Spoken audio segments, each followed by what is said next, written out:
السلام عليكم ورحمة الله وبركاته. إن الحمد لله نحمده ونستعينه من يهده الله فلا مضل له ومن يضلل فلا هادي له وأشهد أن لا إله إلا الله وأن محمدا عبده ورسوله. أما بعد، اتقوا الله الذي تساءلون به والأرحام إن الله كان عليكم رقيبا. اتقوا الله حق تقاته ولا تموتن إلا وأنتم مسلمون. اتقوا الله وقولوا قولا سديدا يصلح لكم أعمالكم ويغفر لكم ذنوبكم ومن يطع الله ورسوله فقد فاز فوزا عظيما. فإن أصدق الحديث كتاب الله وأحسن الحديث حديث محمد وشر الأمور محدثاتها وكل محدثة بدعة وكل بدعة ضلالة وكل ضلالة في النار. اللهم صل على محمد وعلى آل محمد كما صليت على إبراهيم وعلى آل إبراهيم إنك حميد مجيد. اللهم بارك على محمد وعلى آل محمد كما باركت على إبراهيم وعلى آل إبراهيم إنك حميد مجيد. கண்ணியத்திற்குரிய எல்லாம் வல்ல ஏக இறைவனின் அடியார்கள, அல்லாஹு பிரம்மாண்டமான பேருலகில மகத்துவம் பொருந்திய இறைவனால் உலகம் அழிகிற நாள் வரை கண்ணியத்தால் சூழப்பட்டிருக்கிற மிகச் சிறப்பிற்குரிய இஸ்லாமிய மார்க்கத்தில் நம்மை இறைவன் வாழச் செய்து கொண்டிருக்கிறான். இஸ்லாத்தில் முஸ்லிம்களாக வாழ்கிற நாம் இஸ்லாமியர்கள் என்று சொன்னால் அவர்களுக்கென்று பிரத்யேகமாக இறைவனால் பலதரப்பட்ட நற்குணங்கள் மிளிருகிற வகையில் இந்த உலக அமைப்பை இறைவன் கட்டமைக்கிறான். அதனால்தான் இஸ்லாமிய மார்க்கம் இந்த உலகத்தில் மேன்மைத்துவம் வாய்ந்ததாய் விளங்குகிறது. அப்படிப்பட்ட தனித்துவம் வாய்ந்த ஏராளமான குணநலன்களில் இயற்கையாகவே மனிதர்களின் உள்ளங்களில், குறிப்பாக இஸ்லாமியர்களின் உள்ளங்களில் அல்லாஹ் மிகச் சிறப்பிற்குரிய ஒரு குணநலனை அல்லாஹ் வைத்து படைக்கிறான். ஆனால் காலப்போக்கிலே சமகாலத்தில் அந்த குணங்கள் பரவலாக உலக அளவில் குழிதோண்டி புதைக்கப்பட்டு உலக மக்களிடத்தில் இல்லாமல் போய்கொண்டிருக்கிற சூழலை பார்க்கிறோம். நீங்கள் இந்தியா அளவில் எடுத்துக்கொள்ளலாம். கடந்த மாதம் மத்திய பிரதேச மாநிலத்தில் ரத்லம் என்கிற ஒரு பகுதி 6 வயது 9 வயது 11 வயது மதிக்கத்தக்க இஸ்லாமிய சிறுவர்கள் ஏதோ விளையாடி கொண்டிருக்கிறார்கள். அவர்களுக்கே உரிய அந்த வயதிற்கு தகுந்தாற் போன்று ஏதோ ஒரு பொருளை எடுத்து விட்டார்களோ என்னவோ, என்ன பிரச்சனை என்று தெரியவில்லை. பிறகு 17 வயது மதிக்கத்தக்க ஒரு மாற்று சமூகத்தை சார்ந்த ஒரு இளைஞன், வெறிபிடித்தவன், அந்த 3 இஸ்லாமிய இளைஞர்களை அடிக்க ஆரம்பிக்கிறான்.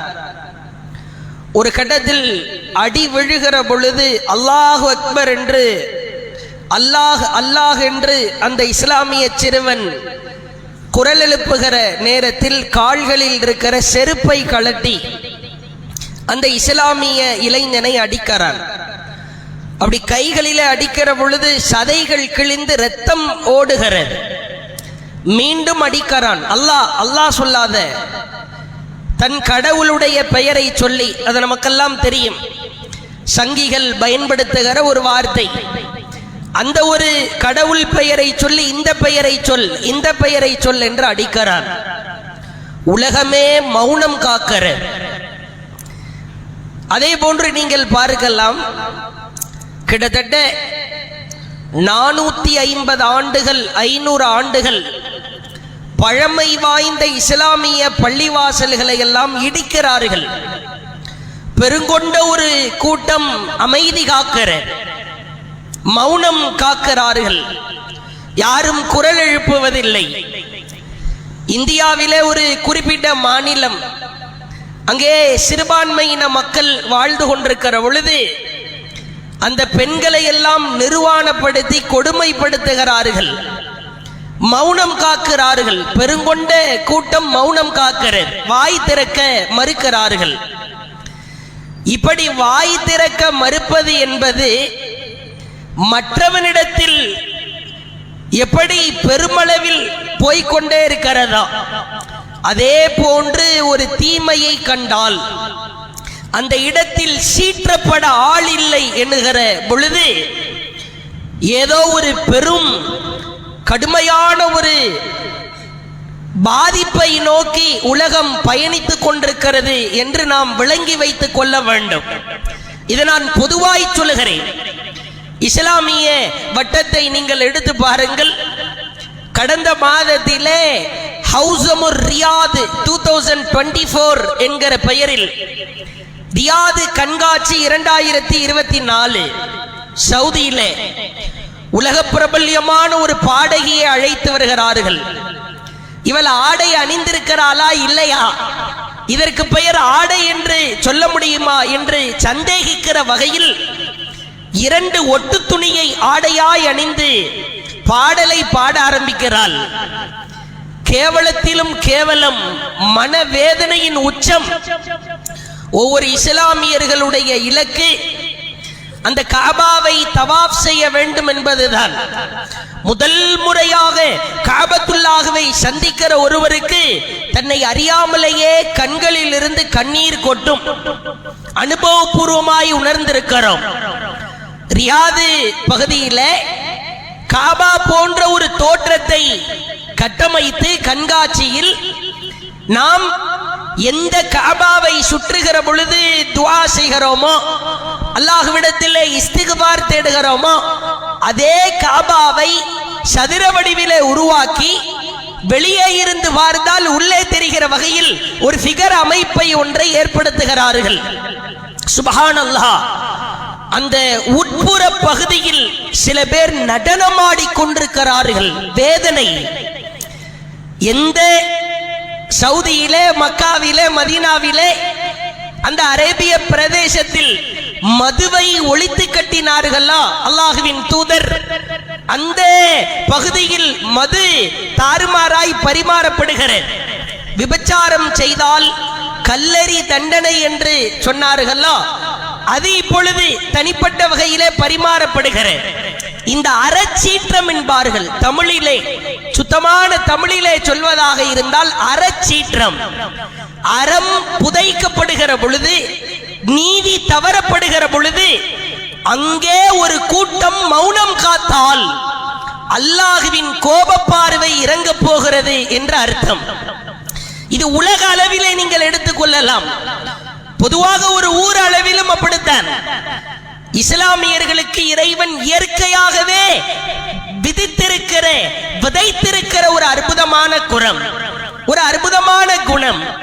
நம் அருகிலே இருக்கிற நண்பன் ஒரு தவறான காரியத்தை செய்கிறானா, நீ சுட்டிக்காட்டு. உன் குடும்பத்தை சார்ந்தவர்கள் குர்ஆனுக்கும் ஹதீஸுக்கும் மாற்றமாய் ஒரு திருமணத்தை நடத்துகிறார்களா, நீ ஏன் என்று கேட்க வேண்டும். உன் ஊரிலே இறைவனுக்கு மாற்றமாக, இறைவனின் வார்த்தைக்கு மாற்றமாக லஅனத் சாபம் இறங்குகிற காரியம் நடக்கிறதா, நீ ஏன் என்று கேட்க வேண்டும். யார் என்ன செய்தால் என்ன, நான் அமைதியாக இருந்து செல்வேன் என்கிற குணம் உலக அளவில் இப்பொழுது மிக பெரும் தொற்று நோயாய் பரவி கொண்டிருப்பதை பார்க்கிறோம். இஸ்லாமியர்கள் அப்படிப்பட்ட தொற்று நோய்க்கு ஆளாக்கப்பட்டு சிதைந்து விடக்கூடாது. அல்லாஹ் திருக்குரானிலே பேசுகிறான்.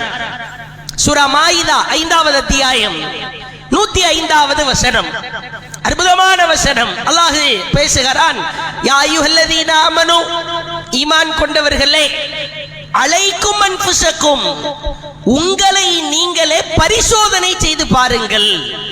லா யதுர்ருக்கும் மன் தல்ல இதா ததைத்தும், உங்களை நீங்களே பரிசோதிக்க ஆரம்பித்தால் என் வாழ்க்கை எப்படி இருக்கிறது, நான் இஸ்லாத்தை கடைபிடிக்கிறேனா, கடைபிடிக்காதவர்களுக்கு எடுத்துரைக்கிறேனா, என் முன்னால் தீமை நடக்கிற பொழுது தடுக்கிறேனா என்று என்னை நானே பரிசோதிக்க ஆரம்பித்தால், லா யதுர்ருக்கும் மன் தல்ல இதா ததைத்தும், உன்னை வழிகெடுப்பதற்கு உலகத்தில் எவனடா இருக்கிறான்? அல்லாஹ் கேட்கிறான். உன்னை யாராவது வழிகெடுத்துற முடியுமா? நேர அபூபக்கர் ரலியல்லாஹு அவங்கள்ட்ட இந்த சிறுவயது நபித்தோழர்கள் எல்லாம் வருகிறார்கள். அபூபக்கர் அவர்களே, இப்படி குர்ஆனில் அல்லாஹ் இந்த ஒரு வாசகத்தை அருளி இருக்கிறான், இதற்கு எங்களுக்கு முழுமையான விளக்கம் தெரியவில்லை, எடுத்து சொல்லுங்கள். அப்பொழுது அபூபக்கர் ரலியல்லாஹு அவர்கள் சொன்னார்கள், சுனன் நசாயிலே பதிவு செய்யப்பட்டிருக்கிறது, சரியான ஆள்கிட்ட தான் நீங்க உங்க டவுட்டை கேட்கிறீங்க. ஏன்னா இந்த வசனம் இறங்குகிற பொழுது அல்லாஹ்வின் தூதரின் அருகில் நான் இருந்தேன். நீங்க கரெக்டான ஆளை தேடி தான் வந்திருக்கிறீங்க. இந்த வசனம் எதை சுட்டி காட்டுகிறது தெரியுமா? உன்னை நீயே பரிசோதித்துக் கொள் என்கிற வாசகம் எதை குறிப்பிடுகிறது தெரியுமா? அல்லாஹ்வின் தூதர், யா அய்யுஹல்லதீன ஆமனு அலைக்கும் அன்ஃபுஸக்கும் லா யதுர்ருக்கும் மன் தல்ல இதா ததைத்தும் என்கிற இந்த வசனத்தை ஓதி காட்டிவிட்டு எங்களுக்கு ஒரு உபதேசம் செய்தார்கள். இன்னன் நாஸ இதா ரஅவு தாலிமா, உங்கள் பகுதியிலோ நீங்கள் வாழ்ந்து கொண்டிருக்கிற இடத்திலோ அநியாயம் தலை தூக்குகிற பொழுது ஃபலம் யாஹுது அலா யதைஹி, எவன் தன்னுடைய கரத்தால் தன்னால் இயன்ற முயற்சியால் அதை தடுக்க முற்படவில்லையா? சொல்லிவிட்டு அல்லாஹ்வின் தூதர் சொன்னார்கள், அவுஷக் ஐ யஉம்மஹுமுல்லாஹு பிஇகாப், ஒரு கடத்தில் அல்லாஹ் கோபப்பட்டு ஆத்திரப்பட்டு எவன் தடுக்காமல் மௌன சாட்சியாய் வாழ்ந்தானோ அந்த நல்லவர்களை கெட்டவர்களோடு சேர்த்து அல்லாஹ் அழிக்கிற காலம் வரும். கடுமையான எச்சரிக்கை. உன்னை நீயே பரிசோதித்துக் கொள் என்கிற வாசகத்திற்கு விளக்கமாய் அல்லாஹ்வின் தூதர் நடத்துகிற பாடம். நீ ஒரு இடத்தில் இருக்கிறாயா, ஒரு வீட்டிலே இருக்கிறாயா, ஒரு ஊரில் இருக்கிறாயா, ஒரு பகுதியிலே வாழ்கிறாயா, சீற்றம் கொள்ள வேண்டும். தவறை பார்க்கிற பொழுது, அநியாயத்தை பார்க்கிற பொழுது போர்க்குணம் கொண்டு பொங்கி எழுகிற ஒரு குணத்தை அல்லாஹ் உனக்கு கொடுத்திருக்கிறான். அம்மையார் ஆயிஷா அவர்கள் ஒரு சமயம் அறிவிக்கிறார்கள், சஹீஹ் புகாரியிலே பார்க்கலாம், 3346வது செய்தி, நீண்ட செய்தி. ஒரு பாவம் குறித்து அல்லாஹ்வுடைய தூதர் விளக்கிக்கிட்டே வர்றாங்க. அல்ல அல்லாஹ்வுடைய தண்டனை சம்பந்தமாய் பேசுகிறார்கள். ஒரு ஜும்ஆ முழுக்க இந்த ஒற்றை செய்தியை வைத்து படிப்பினை பாடம் நடத்த முடியும். அதிலே முத்தாய்ப்பாய் ஆயிஷா அம்மையார் கேட்டார்களாம், யா ரசூலல்லாஹ் அனஹ்லிகு வ ஃபீனா ஸாலிஹூன், எங்கள் பகுதியில், நாங்கள் வாழ்ந்து கொண்டிருக்கிற பகுதியில் அல்லாஹ் தண்டனை கொடுப்பான், கோபப்படுவான், ஆத்திரப்படுவான் என்று நீங்கள் குறிப்பிடுகிறீர்களே, ஃபீனா ஸாலிஹூன், எங்களில் நல்லவர்களும் அந்த பகுதியில் வாழ்கிற பொழுதா அல்லாஹ் கோபப்படுவான்? எப்படிப்பட்ட வார்த்தை என்று பாருங்கள். அயோக்கியன் இருப்பான், 5 நேர தொழுகிறவன் இருப்பானே, பாவத்தை செய்பவன் இருப்பான், தக்குவாதாரியும் இருப்பான் தானே, தீமையை பரப்புபவன் இருப்பான், அதை தடுப்பவனும் இருப்பான் தானே, பிறகு அல்லாஹ் கோபப்படணும்? அல்லாஹ் கோபப்பட்டு அழிச்சிருவான்னு நீங்க சொல்றதா இருந்தா நல்லவனு சேர்ந்து அழிந்து போவானே. அல்லாஹ்வின் தூதர் சொன்னார்கள், நல்ல கேள்வி ஆயிஷாவே புரிந்து கொள். கால நாம், ஆமாம், அல்லாஹ் கோபத்தை இறக்கன்னு முடிவு பண்ணிட்டா தனித்தனியா பிரிச்சு ஃபில்டர் பண்ணி எல்லாம் இறக்க மாட்டான். எப்படி அல்லாஹ் கோபப்படுவான் தெரியுமா? இதா கசுரல் கபஸ், எந்த பகுதியில் தீமை பெருகி விட்டதோ அங்க நல்லவன் இருந்தாலும் சரி இல்லாம போனாலும் சரி, தீமைதான் அளவுகோல்.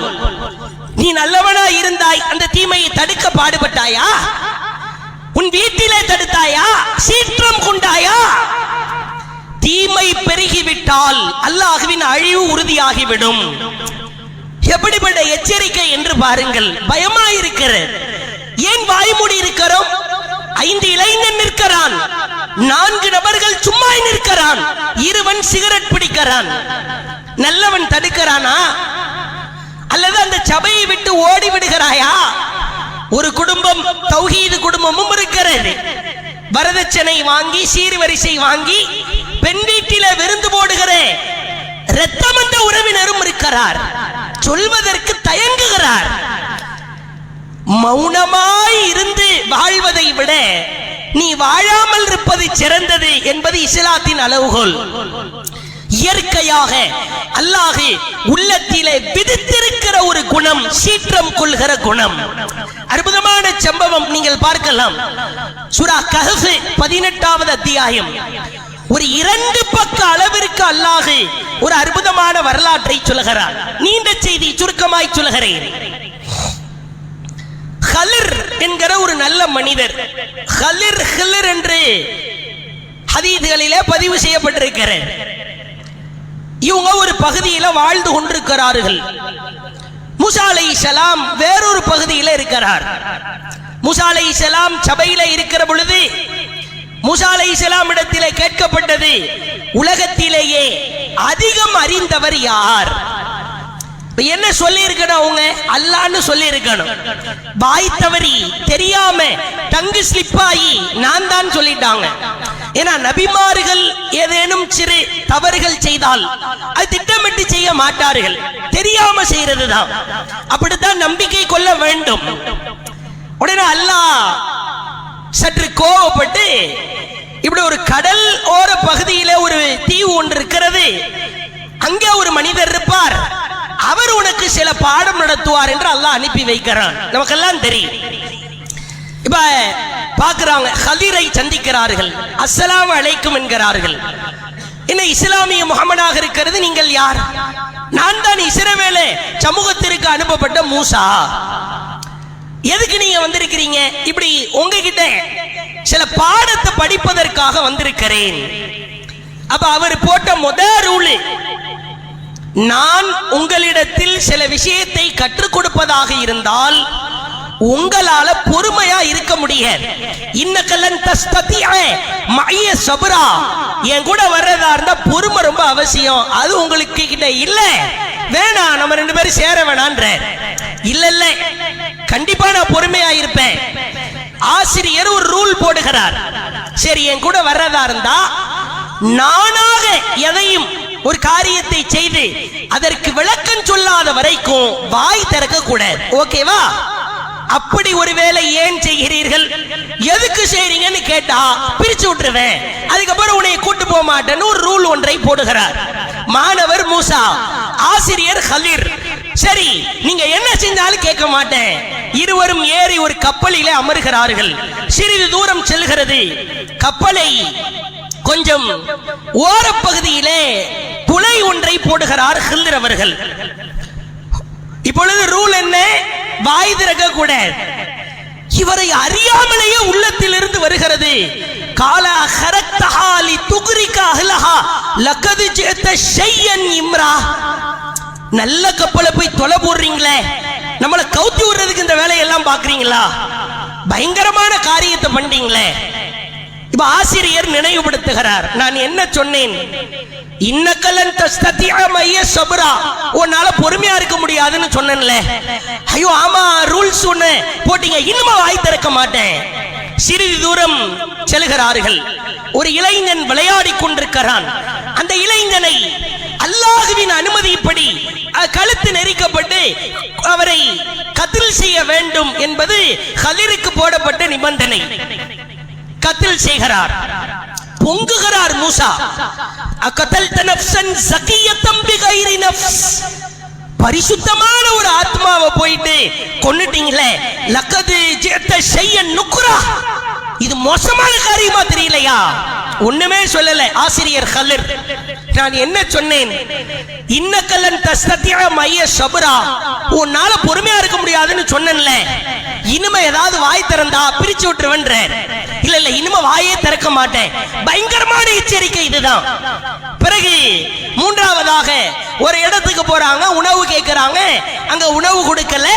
சாய போற நிலையில் இருக்கிற சௌரை தாங்கி பிடிக்கிறார் ஹலிர் அவர்கள். அப்பவும் இவரால் சும்மா இருக்க முடியல. சாப்பாடு கேட்டு கொடுக்கல, அந்த சுவரை போய் தாங்கி பிடிச்சிக்கிட்டு இருக்கிறீங்களா, விட்டுட்டு வர வேண்டியதானே. நான் என்ன சொன்னேன் உன்னிடத்தில்? நான் என்ன செய்தாலும் வாய் திறக்க கூடாது என்று சொன்னேன் தானே. ஏராளமான படிப்பினை இருந்தாலும் மிக முக்கியமான படிப்பினை ஒரு ஆசிரியர் போடுகிற ரூல், நான் என்ன செஞ்சாலும் வாய் திறக்க கூடாது. நம்மளா இருந்தா தெரிஞ்சா கூட மண்ணு மயத்தா தான் இருப்போம், வாய் திறக்க மாட்டோம். இங்க ரூல் போடப்படுகிறது. இயற்கையாய் அந்த குணம், போர்க்குணம் வெடித்து சிதறுகிற ரூல்ஸ் தான். தீமையை கண்டா ரூல்ஸ் எல்லாம் மறந்துருதே.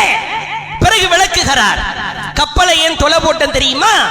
நல்ல கப்பலை அபகரித்து செல்கிற மன்னன் ஒருவன் உண்டு, அதனால் துளையிட்டேன். அந்த சிறுவனை ஏன் கொன்றேன் தெரியுமா? அவன் தன்னுடைய பெற்றோர்களையும் இணை வைப்பிலே தள்ளிவிடுகிற பாதகத்திலே வேலை பார்த்து கொண்டிருக்கிறான், அதனால் என் இறைவனின் அனுமதியால் கொன்றேன். சுவரை ஏன் தாங்கி பிடித்தேன் தெரியுமா? அந்த சுவருக்கு கீழே புதையல் இருந்தது. அந்த புதையல் இரு அனாதை சிறுவர்களுக்குரியது. அல்லாஹ் அந்த சிறுவர்களுக்குரிய புதையலை அவர்கள் வளர்ந்ததற்கு பிறகு அனுபவிக்க காத்து கொண்டிருக்கிறான், அதனால் புதையல் தெரியாமல் இருப்பதற்கு பிடித்தேன். இதோடு நீங்களே நானும் பிரிஞ்சு போயிருவோன்னு போயிடுறாங்க. இயற்கையாவே உள்ளத்துல உள்ள குணம். நம்மளாம் கூப்பிட்டு உட்கார வச்சிருவோம், பாய் என்ன செஞ்சாலும் வாய் திறக்க கூட. நான் சும்மாவே வாய் திறக்க மாட்டேனே, நீங்க அந்த ரூல்ஸை போட்டுட்டா நான் வாயே திறக்க மாட்டேனே. கண்களுக்கு முன்னால் ஒரு காரியம் தெரிகிற பொழுது அதை தடுக்காவிட்டால், அந்த நீதி, நேர்மை, நியாயம், அறம் தவறப்படுகிற பொழுது அங்கே குரல் கொடுக்காவிட்டால் நீதி அப்படியே குழி தோண்டி புதைக்கப்படும். மெஜாரிட்டியாக சேர்ந்து ஒரு கூட்டமே தவறு செய்கிற பொழுது காலப்போக்கில் அந்த தவறை யாரும் கண்டுகொள்ள மாட்டார்கள். மெஜாரிட்டியா செய்றாங்களே, கூட்டமா சேர்ந்து செய்றாங்களே, ஊர்ல இருக்கிற எல்லாரும் சேர்ந்து செய்றாங்களே, குடும்பத்தில் இருக்கிற எல்லாரும் சேர்ந்து செய்கிறார்களே, நீங்க 4 பேர் சொல்றது எப்படி சரியா வரும்? இந்த கருத்து மேலோங்க ஆரம்பிக்கும். அது உண்மையா பொய்யா என்கிற அந்த நீதம் குழி தோண்டி புதைக்கப்படும். இறுதியா ஒரே ஒரு சம்பவத்தை பாருங்கள். அல்லாஹ்வின் தூதர் காலத்தில் ஏராளமான நபித்தோழர்கள் இது மாதிரி தீமையை கண்டு பொங்கி எழுந்த காலங்கள் உண்டு. அதிலே மிக முக்கியமான ஒரு நபித்தோழர் அப்துல்லா இப்னு உஸ்ஸா என்கிற நபித்தோழர். முஸ்னத் அஹ்மது என்கிற நபிமொழி தொகுப்பில் இந்த செய்தியை பார்க்கலாம். சில பேர் வரலாறு பக்கம் பக்கமாய் பதிவு செய்யப்பட்டிருக்கிறது. சில பேரின் வரலாறு ஒற்றை வரிகளில், ஒற்றை செய்திகளில், ஒற்றை வார்த்தைகளில் பதிவு செய்யப்பட்டிருக்கிறது. இந்த தோழரின் வரலாறு தேடி பார்த்த வகையிலே ஒற்றை செய்தியை பார்க்கலாம். இவருக்கு புனை பெயர் உண்டு, துல்பிஜாதைன், 2 ஆடைகளுடையவர். இந்த பெயர் எப்படி வந்தது தேடுகிற நேரத்தில் இவருக்கு தாயார் இருக்கிறார், தாய் மாமா இருக்கிறார். நபியின் கொள்கை இவருக்கு பிடித்து போகிறார். கொள்கையை பிரச்சாரம் செய்ய ஆரம்பிக்கிறார். கவனிக்க வேண்டும், தாய் இஸ்லாத்தில் இல்லை, தாய் மாமா குறைஷிகளில் முக்கியமான பொறுப்பில் இருக்கிறார். தபூக் போர் நடக்கிறதுக்கு முந்தைய காலகட்டம். ஒரு கட்டத்திலே இவருடைய தாய் தன்னுடைய சகோதரனை தூண்டிவிட்டு என்ன உன் சகோதரியின் மகன், தன்னுடைய மகன் இஸ்லாத்தை ஏற்று அதை வீரியமான முறையிலே பிரச்சாரம் செய்து கொண்டிருக்கிறான், நீ பார்த்து கொண்டிருக்கலாமா என்று தூண்டிவிட்ட மாத்திரத்திலே தாய் மாமா வருகிறார். அந்த அப்துல்லாஹ் பின் உஸ்ஸாவை பிடித்து ஒரு அறையில அடைத்து கொடுமை செய்ய ஆரம்பிக்கிறார். இளைஞர்கள், பெரியவர்கள், சகோதரர்கள் அனைவருமே கவனிக்க வேண்டும். ஒரு கடத்திலே வித்தியாசமான ஒரு தண்டனை. ஆடை இருந்தால் தானே வீட்டை விட்டு வெளியேறுவாய். உன் ஆடை முழுக்க ரிமூவ் செய்து விட்டால், கழட்டி விட்டால் எப்படி நீ வெளியே செல்ல முடியும்?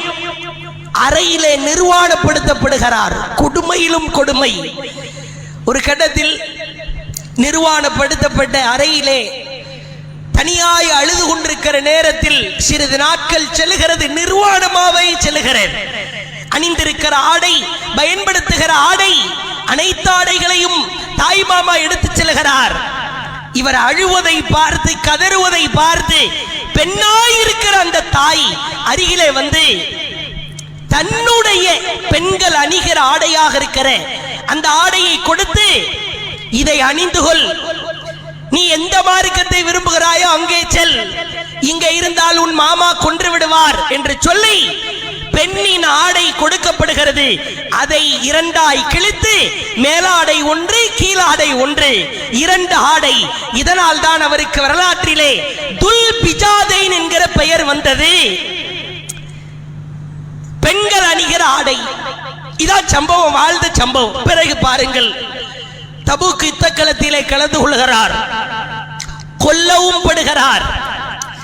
அல்லாஹ்வின் தூதர் அவர்கள் இந்த தோழரை குறிப்பிட்டு தேடுகிறார்கள். அப்துல்லாஹ் இப்னு உஸ்ஸாவை பாருங்கள், கொல்லப்பட்ட இடத்திலே கிடக்கிறார். வீரியமான முறையிலே போர் இஸ்லாத்திற்காக. பிறகு நபிகளார் செய்கிற காரியத்தை பாருங்கள். அபூபக்கரை அழைக்கிறார்கள், உமரை அழைக்கிறார்கள் ரலியல்லாஹு அன்ஹு. இருவரையும் அழைத்து அவர்களுக்கு கொடுக்கப்பட்ட வேலையை பாருங்கள். நீங்க ரெண்டு பேரும் மட்டும் போயிட்டு இந்த அப்துல்லாஹ் இப்னு உஸ்ஸா அவர்கள் எந்த இடத்திலே மரணித்து கிடக்கிறாரோ நீங்கள் இருவர் தூக்கி வாருங்கள். கொடுக்கப்பட்ட பொறுப்பு யாருக்கு கொடுக்கப்படுகிறது என்று பாருங்கள். இருவர் தூக்கி வருகிறார்கள். வருவதற்கு முன்னால் இங்கே மற்றொரு பேர் அதிர்ச்சி. தோண்டப்பட்ட கபரிலே நபிகளார் நிற்கிறார்கள். ஃபைதா ரசூலுல்லாஹி ஸல்லல்லாஹு அலைஹி வஸல்லம் இதா அப்துல்லாஹ் இப்னு துல்பிஜாதைன் முஸனி குலத்தை சார்ந்த துல்பிஜாதைன் ஷஹீதாக்கப்பட்ட நிலையில் ஃபைதாஹும் கத் ஹஃபரு லஹு, தோண்டப்பட்ட குழியில் நபிகளார் நின்று கொண்டு அதிலியாலி அகாக்குமா, உங்கள் சகோதரரை நீங்கள் இருவரும் என் கைக்கு நெருக்கமாய் கொடுங்கள். கபர்ல கேட்போம்ல, ஜனாசாவை கொஞ்சம் கைக்கு நெருக்கமா கொடுங்க, தலைப்பகுதியை இழுத்து கொடுங்க, கால் பகுதியை இழுத்து கொடுங்க. அது மாதிரி ரசூலுல்லாஹ் கேட்டுக்கிட்டு இருக்கிறாங்க. ஃபதல்லுஹு இலைஹி, அல்லாஹ்வின் தூதர் ஹய்யஹி பி ஷிக்கிஹி, தன்னுடைய ஆடையை அவர் மேல் மீண்டும் அணிந்தார்கள். அணிந்து விட்டு அல்லாஹ்வின் தூதர் அந்த கபரிலேயே நின்று பிரார்த்தனை செய்தார்களாம். அல்லாஹும்ம இன்னி கத் அம்சைத்து அன்ஹு ராதியா, இறைவா இவர் மார்க்கத்தை பேணி அதை பிரச்சாரம் செய்வது அனைத்தும் உன் திருப்திக்காக மட்டும்தான். இறைவா இவர் எந்த திருப்திக்காக சிரமப்பட்டாரோ அந்த திருப்தியை இவர் மீது பொழிந்து விடு இறைவா. 3 முறை கேட்டார்கள். அல்லாஹும்ம இன்னி கத் அம்சைத்து அன்ஹு ராதியா ஃபஅர்து அன்ஹு, இறைவா திருப்தியை பொழிந்து விடு. திருப்திக்காகவே வாழ்ந்தார், திருப்தியை பொழிந்து விடு, திருப்திக்காகவே வாழ்ந்தார். ஹதீஸ் அறிவிக்கிறது, அப்துல்லாஹ் இப்னு மஸ்ஊத் ரலியல்லாஹு அவர்கள், அவர் ரொம்ப விம்மிய குரலில், கனத்த குரலிலே சொல்லுகிறார், லைத்தனி குன்த ஸாஹிபல் ஹுஃப்ரா, அந்த கபரிலே, அந்த ஜனாசா இடத்தில், அப்துல்லாஹ் இப்னு உஸ்ஸாவின் இடத்தில் நான் இருந்திருக்க கூடாதா என்று நான் ஆசைப்பட்டேன். அவ்வளவு உருக்கமான பிரார்த்தனையை நபிகளார் கேட்டார். ஒற்றை சம்பவம் தான், ஒரே ஒரு சம்பவம். இஸ்லாத்தை பேணி நடக்க முற்படுகிறார், அதை கட்டி காப்பாற்றுகிறார், அதை எடுத்து சொல்லுகிறார். இது முழுக்க இறைவனின் திருப்தி. குடும்பத்தாரின் திருப்தியை விட, ஊராரின் திருப்தியை விட, ஜமாத்தாரின் திருப்தியை விட, அண்டை வீட்டுக்காரனின் திருப்தியை விட, நண்பனின் திருப்தியை விட, யார வேணாலும் போட்டுக்கங்க, என் இறைவனின் திருப்தி தான் முக்கியம் என்கிற முடிவிற்கு யார் வருகிறாரோ அவர் அநியாயத்தை கண்டு, நீதிக்கு எதிராக நடக்கிற காரியத்தை கண்டு, மார்க்கத்திற்கு மாற்றமாக நடக்கிற செயல்பாடுகளை கொண்டு போர்க்குணம் கொண்ட அந்த பொங்கி எழுகிற சீற்றத்தை வெளிப்படுத்துவார். சீற்றம் கொள்வோம், போர்க்குணம் கொண்ட சீற்றத்தை வெளிக்கொண்டு வருவோம், இறை திருப்தியை பெறுவோம். வாஹிர் தஅவானா அல்ஹம்துலில்லாஹி ரப்பில் ஆலமீன்.